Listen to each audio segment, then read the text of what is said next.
Assalamualaikum warahmatullahi wabarakatuh. Hai teman-teman semua. Perkenalkan, nama saya Resti Aulianur dari STKIP Pasundan Cimahi. Apa kabar teman-teman semua? Semoga selalu dalam keadaan sehat ya.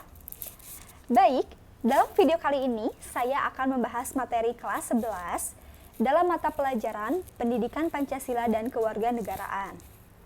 Di sini saya akan membahas bab pertama yang berjudul Harmonisasi Hak dan Kewajiban Asasi Manusia dalam Perspektif Pancasila. Dalam bab ini terdapat 4 subbab. Yang pertama ada konsep hak dan kewajiban asasi manusia. Yang kedua ada substansi hak dan kewajiban asasi manusia dalam perspektif Pancasila. Yang ketiga ada kasus pelanggaran hak asasi manusia. Dan yang terakhir ada upaya penegakan hak asasi manusia. Di sini saya akan menerangkan materi yang pertama, yaitu konsep hak dan kewajiban asasi manusia.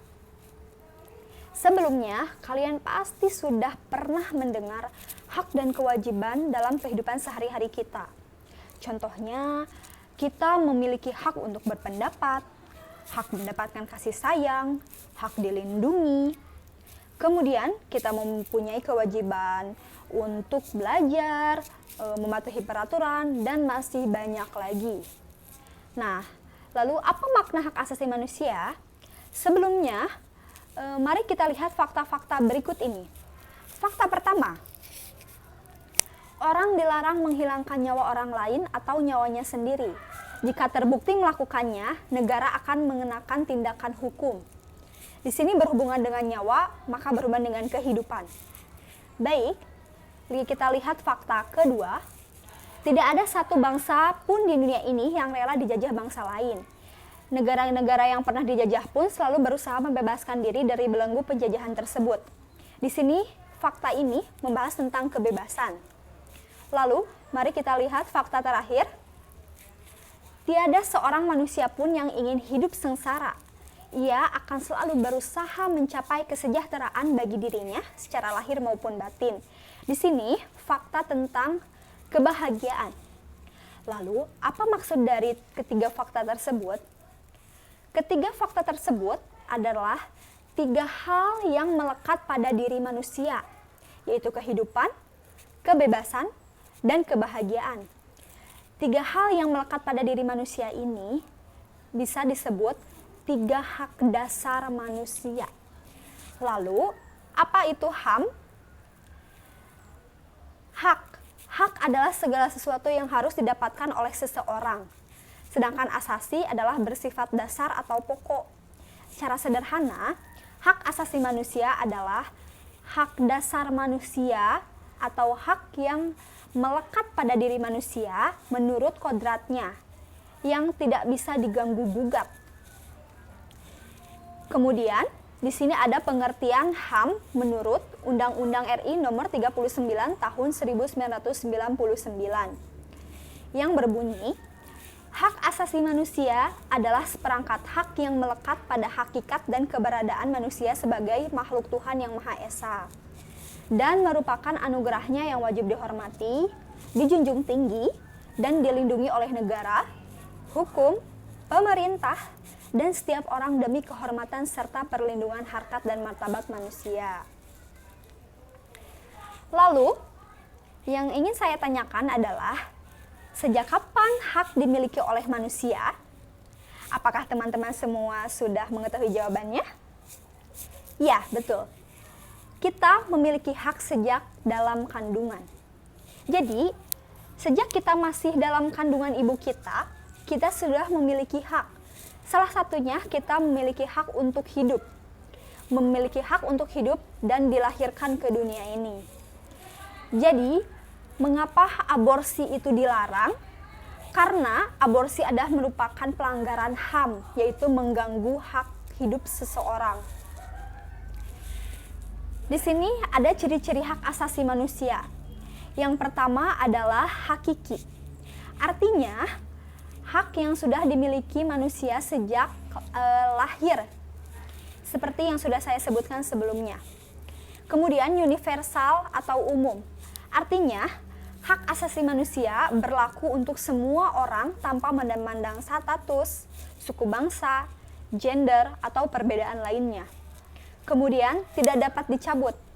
Artinya, hak asasi manusia tidak dapat dicabut atau diserahkan atau diwakilkan kepada pihak lain. Kemudian, tidak dapat dibagi. Artinya, semua orang berhak mendapatkan semua hak. Apakah itu hak sipil, politik, hak ekonomi, sosial, dan budaya. Itulah makna hak asasi manusia.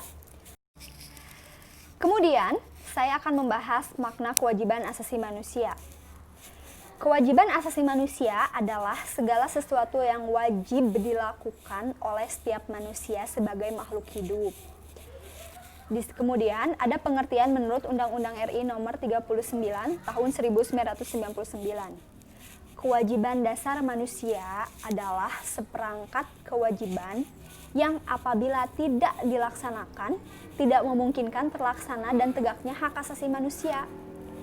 Nah, jadi antara kewajiban dan hak ini saling berkaitan ya. Apa kaitannya? Yaitu mereka memiliki hubungan kausalitas atau sebab akibat. Seseorang akan mendapatkan haknya bila sudah memenuhi kewajibannya. Dan hak yang didapatkannya itu adalah akibat dari kewajiban yang dipenuhinya. Jadi kita tidak bisa menuntut hak apabila kita belum memenuhi kewajiban kita. Lalu, mengapa harus ada kewajiban asasi manusia?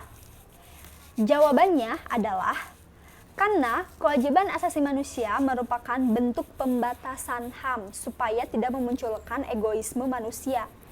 Jadi di sini HAM itu dibatasi, tidak bisa kita semena-mena. Mengenai pembatasan HAM ini diatur dalam pasal 28J Undang-Undang Dasar 1945, yaitu yang berbunyi, dalam menjalankan hak dan kebebasannya, setiap orang wajib tunduk kepada pembatasan yang telah ditetapkan oleh undang-undang dengan maksud semata-mata untuk menjamin pengakuan serta penghormatan atas hak dan kebebasan orang lain dan untuk memenuhi tuntutan yang adil sesuai dengan pertimbangan moral, nilai-nilai, agama, keamanan, ketertiban umum dalam suatu masyarakat yang demokratis. Nah, kemudian di sini saya ada contoh hak dan kewajiban. Bisa kita lihat gambar yang pertama. Di sini ada hak dan kewajiban di sekolah. Apa sih hak dan kewajiban kita di dalam lingkungan sekolah? Contohnya, hak kita kewajiban dulu ya. Kewajiban kita di dalam lingkungan sekolah adalah kita wajib menaati peraturan yang ada di sekolah. Menghormati guru, kepala sekolah, dan staf-staf yang ada di sekolah. Kemudian kita wajib menjaga nama baik sekolah, menjaga fasilitas yang ada di sekolah, dan lain-lain. Kemudian apa hak kita?